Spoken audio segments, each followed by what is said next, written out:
আসসালামু আলাইকুম রহমতুল্লাহ বারাকাতু। আপনারা সবাই কেমন আছেন? আশা করি আলহামদুলিল্লাহ সবাই ভালো আছেন।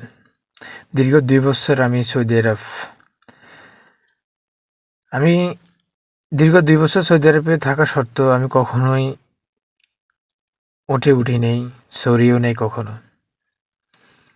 বিকেলে আমরা কাজে যাওয়ার সময় সৌদিরে উঠে করে বিয়ে খেতে আসছে।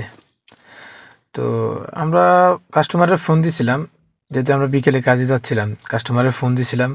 ফোন দেওয়ার পরে কাস্টমারে বললাম যে, তোর মাল নিয়ে আসতেছি, তুই বাসায় আসিস কিনা। কাস্টমার বলল যে আজকে নিবে না মাল, সে আগামীকাল মাল নিব বিকেল বেলা। তাও যাই হোক, আমাদেরও আসলে ভাগ্য ভালো, দেখ আমরা গাড়ি ঘুরে চলে আসতেছি আবার বাসায়। তো বাসায় আসার সময় দেখলাম বিয়েতে আসছে, সৌদিরে আসছে উঠে করে বিয়ে খাইতো।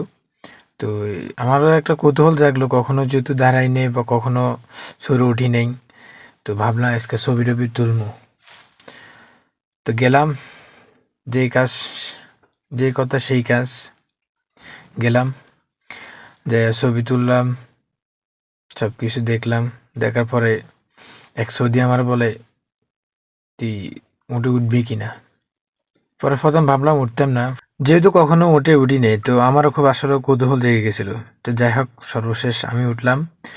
উঠার পরে সৌদি আমারে ভয় দেখাইতেছে, উঠে দৌড়াইতেছে। তো মনের ভিতরে আসলে আমারও ভয় জাগে আসছিল, যদি আমি পড়ে যাই তবে তো আমি ব্যথা পাবো, কিন্তু ব্যথা পাইলে তো আর আমি কাজ করতে পারবো না। পরে সৌদির বললাম যে তুই দৌড়াইস না, আমি যদি পড়ে যাই তাহলে আমি তো ব্যথা পাবো, তো আমি কাজ করতে পারবো না। যাক, সৌদি অনেক ভালো ছিল, তো আর দৌড়াই নেই। পরে অনেকক্ষণ বসে ছিলাম উটের উপরে। দেখ, পরে ছবি টবি তুললাম, আমি ছবি তুললাম, ছবি নিলাম।